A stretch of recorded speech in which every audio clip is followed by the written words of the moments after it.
పండగే 25 ఏళ్లుగా జరగని ఎలక్షన్స్ ను ఈ రోజు కలెక్టర్ గారు చొరవ తీసుకొని మరోసారి మా వైపు నిలిచారు. నిజంగా మాకందరికి పండగే. హ్యాట్స్ ఆఫ్ టు జిల్లా కలెక్టర్ ఆనంద్ గారు. చాలా సంతోషపడుతున్నాము, చాలా ఆనందం వ్యక్తం చేస్తున్నాము. ఈ ప్రెస్ క్లబ్ ఎలక్షన్ జరగడం వల్ల మొత్తం జర్నలిస్టులు అందరూ కూడా ఆర్థికంగా కానీ, వైద్యపరంగా కానీ, విద్యాపరంగా కానీ మంచి సౌకర్యాలు అందే అవకాశం ఉంది.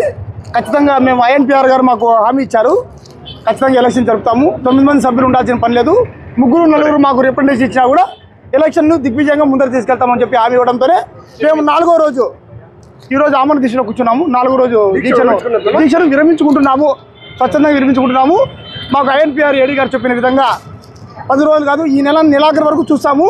ఇంత లోపల ఈ నెలాఖరు లోపల మాకు ఏడీ గారు చెప్పిన హామీ నిలబెట్టుకోలేకపోతే ఈసారి మళ్ళీ యథావిధిగా ఆమరణ దీక్షలకి ఖచ్చితంగా పోతాము. ఈసారి భారీ స్థాయిలో పోతాము.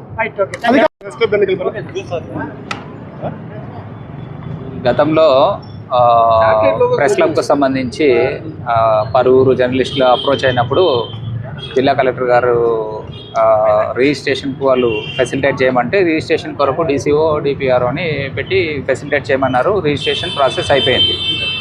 తర్వాత ఎలక్షన్ ప్రాసెస్ అనేటువంటిది ప్రెస్ క్లబ్లో కమిటీ మెంబర్సు, ప్రెస్ క్లబ్ సభ్యులు అందరూ కలిసి ఒక నిర్ణయం తీసుకొని ఒకరిని ఎన్నుకునేటువంటి ప్రాసెస్ అది. ఆ ప్రక్రియలో జిల్లా యంత్రాంగం ఇన్వాల్వ్మెంట్ ఏమీ లేదు దాంట్లో.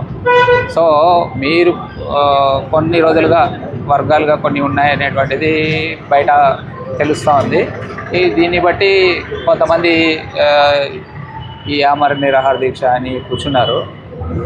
దీన్ని కూడా దృష్టిలోకి తీసుకొని ఈరోజు కంప్లైంట్ అంటే ఒక అర్జీ తీసుకొని వచ్చారు కొంతమంది పాత్రికేయులు. తీసుకొస్తే కలెక్టర్ గారు ఏమన్నారంటే, ఏదైతే రిజిస్ట్రేషన్ మనం అధికారికంగా సపోర్ట్ చేసినామో అట్లనే వీళ్ళ ఎలక్షన్ ప్రాసెస్ కూడా సపోర్ట్ చేస్తాము. వాళ్ళు ఒక ఏకగ్రీవం మీద రాలేదు అని అంటూ ఉన్నారు. కాబట్టి వాళ్ళు ఒకవేళ వాళ్ళు ఒక రిప్రజెంటేషన్ లెటర్ హెడ్ మీద ఇట్లా మాకు ఎలక్షన్కు కండక్ట్ చేయించండి అని చెప్తే దానికి మనం ఏదన్నా ఆఫీసర్స్ని దాన్ని ప్రపోజ్ చేసి అది ముందుకు తీసుకుపోయేదానికి చర్యలు తీసుకుందామని చెప్పారు. Thank you.